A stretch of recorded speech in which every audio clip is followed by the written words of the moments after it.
Not having my mother around when I was a child was very difficult. I just felt like really alone. My aunt raised me ever since I was 1, so I was living with her. I started to get rebellious like around 13, 14, so she sent me to live with my sister. Then from there I had disobeyed one of my sister's rules, so I was sent into the foster care system. Being in the foster system was very scary for me because I come from a big family where I'm sheltered. I didn't know nothing about the streets.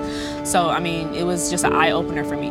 But I think it was a learning lesson as well because I got to see what different people went through. I mean, being abandoned by her really made me angry. It made me resentful. I mean, I'm still resentful a little bit towards her, but I'm learning to let it go, you know.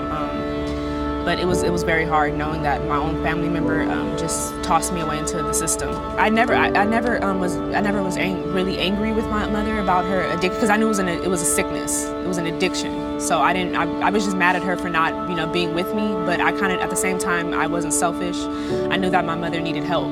I loved the visits. She was funny. She was energetic. She kept her word. She was just always there for me. I remember my mother coming out of prison like in my early 20s. Living with my mother was kind of scary because I didn't know her. It was different, but it was a breath of fresh air. It was scary at the same time, but it made me feel closer to her. So it kind of gave me a little bit of my identity back. She was in and out of prison for a long time, probably most of my childhood. I kind of didn't know my identity. I was lost. I was suicidal at some times. I just didn't know who I was. A part of me was missing. I started writing poetry. I started getting into music and writing lyrics and stuff like that. So I would just spend most of my time in my room just writing. I wrote a lot, different songs, different poems. I had a book. I mean, the good side was she was into God. She used to send scriptures out. She used to pray with me a lot.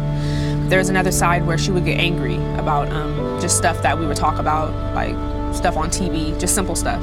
But at the same time, I just thought that she just didn't know how to be a mother. I mean, I really didn't know her. We didn't know each other.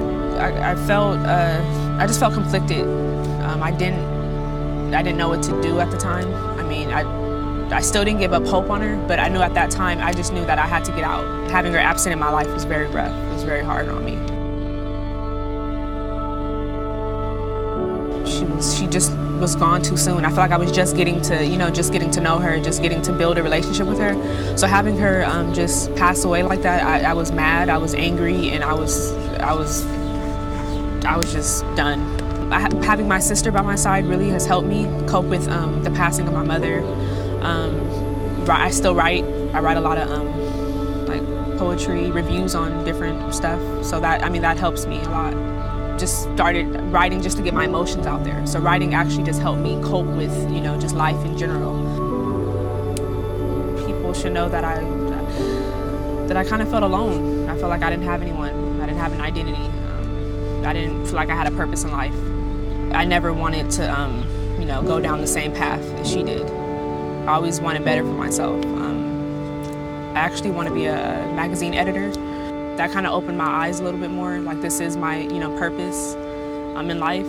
So I have like big dreams and goals. So I always knew that something that I could never, you know, stay stagnant.